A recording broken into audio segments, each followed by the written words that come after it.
We've got to restore the customer or the member's confidence first before we can help them. But then we go ahead and we take care of the problem, generally in less than a month. So that's right back. They're right back on their financial future. And again, they're preserving your customer, your relationship with your customer or your member. But there are some other things at play here too. 15% decrease in fraud-related expenses. 70% increase in CSAT, as well as loyalty and trust.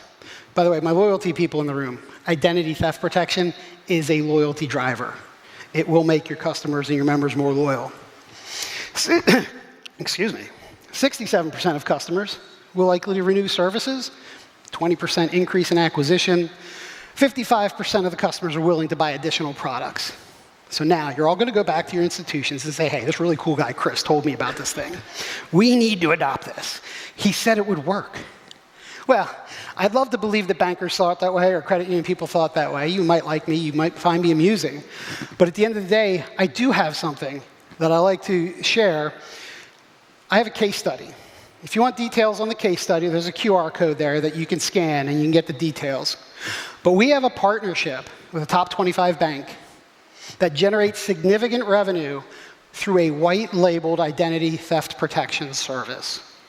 It generates enough revenue that they include it in their national TV advertising. They actually call out identity theft protection. Why? Because they like it? Well, I'd like to think that's part of it, but they're making money off of it and they're keeping their customers safe. They're protecting their house and they're bringing in revenue. When they first came to us, it was about generating new fee income. It was improved profitability, increased retention. And I'd love to tell you we knocked it out of the park to start. But you know what? There were learnings there, which is why, again, I say I've got the secret sauce.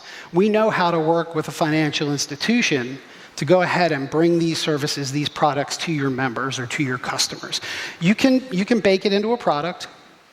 You can make it as a standalone. The thing is, it's that elusive win-win-win. We're selling a product.